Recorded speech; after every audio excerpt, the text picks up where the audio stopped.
Rubama kunta musian fa'arakal ihsana minka suhbatuka man wa aswa'u halan minka. Kemungkinan engkau berbuat kekeliruan atau dosa, maka ditampakkan kepadamu sebagai kebaikan. Oleh karena persahabatanmu kepada orang yang jauh lebih rendah akhlak atau imannya daripadamu. Ya, kalau kita berteman dengan yang maaf ya akhlaknya kurang baik, kita berbuat dosa juga bisa didukung. Atau ginilah, kita berkumpul dengan yang selalu tidak sholat. Kita sholat 2 rakaat aja atau sholat hanya 2 kali dari 5 sudah dianggap soleh. Padahal ini kan sebuah kemungkaran. Jadi kalau kita dengan standar akhlaknya belum baik, kita baik dikit saja sudah dianggap sangat baik. Makanya cari kawan yang standarnya lebih tinggi dari kita, sehingga kita terkatrol terus. Bukan tidak boleh bergaul dengan yang kurang baik akhlaknya, malah harus jadi ladang dakwah. Tapi kalau sudah menjadi sahabat karib, nah kita akan terwarnai. Ingat dulu zaman diuji popularitas, terlalu banyak gaul dengan pejabat, sehingga gayanya juga jadi gaya-gaya pejabat, termasuk tim sekretaris dulu, sekpim namanya ya. Jadi seperti pas pampers. Apa? Iya kan? Pasukan pengawal presiden kan? Pas pampers ya kan? Disingkat pengawal presiden.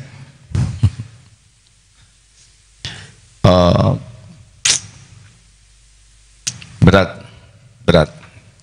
Standar yang salah bagi seorang yang berada di lingkungan pesantren. Harusnya seperti yang dinasihatkan oleh Rasulullah kepada Abu Dzar. Masih ingat 7 wasiat Rasulullah kepada Abu Dzar?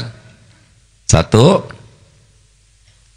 cintai orang miskin dan bergaul dekat dengan orang miskin. 2, melihat ke bawah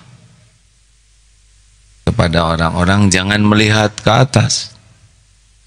3, silaturahim walaupun terhadap orang yang kasar kepadamu.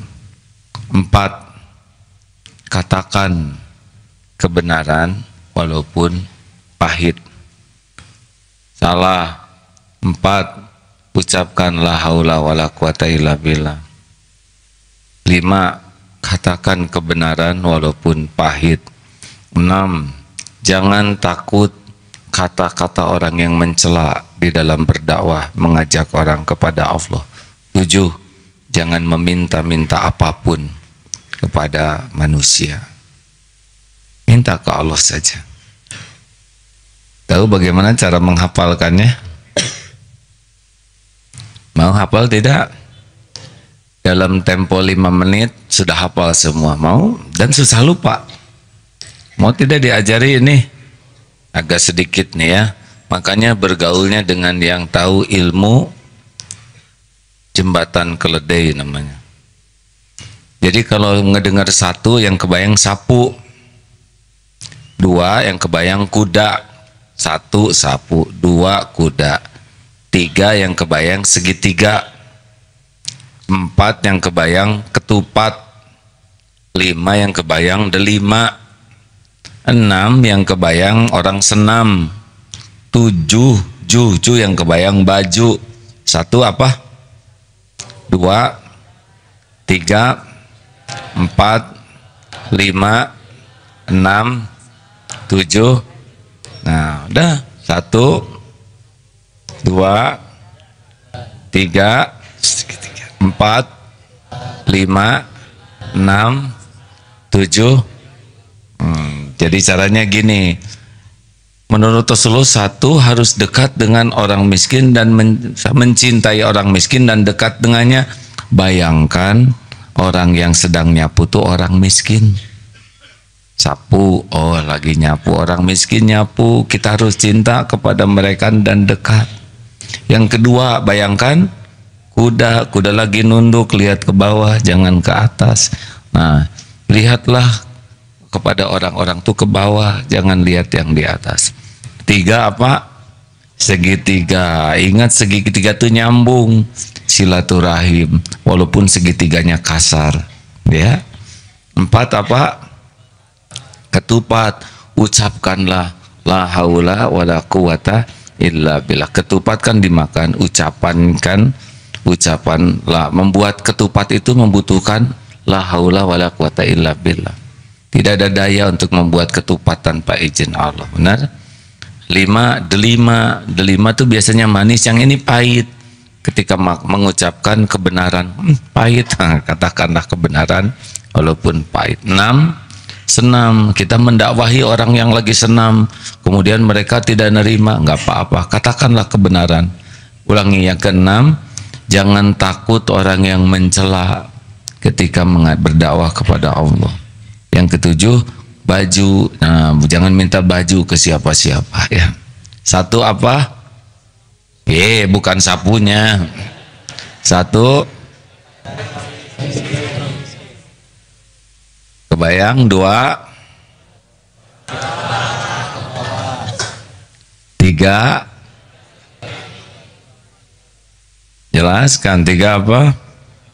Sambungkan silaturahmi walaupun ya dia segitiganya kasar. 4, ya berbanyak ucapan la haula wala quwata illa billah. 5, ucapkan kebenaran walaupun pahit. 6,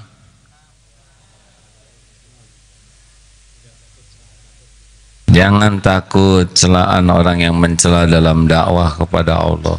7, sudah apa? Sini, berdiri, harus bergaul, ya. Coba sebutkan 7 resep makanan. 1, sapu. 1,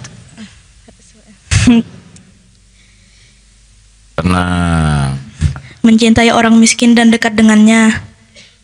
2, kuda, melihat ke bawah, tidak melihat ke atas. 3, segitiga, menyambung tali silaturahim meskipun orang bersikap kasar kepada kita. 4, ketupat, mengucapkan la haula wala quwata illa billah. Banyak mengucapkan la haula wala quwata illa billah. 5, delima, mengucapkan kebenaran walaupun pahit. 6, senam, tidak takut dicela orang dalam hal berdakwah. 7, baju, tidak meminta apapun kepada manusia. Alhamdulillah. Sudah maksudnya. Iya, Masya Allah. Tuh tidak sampai 5 menit sudah hafal, ya. Ustaz hafal? Nah, ya, jadi kita justru kalau mau cari teman yang miskin, yang fakir, karena itu akan membuat hati kita lebih lembut, lebih banyak bersyukur dengan apa yang Allah berikan kepada kita. Benar? Dan orang miskin itu, kaum duafa itu doanya luar biasa.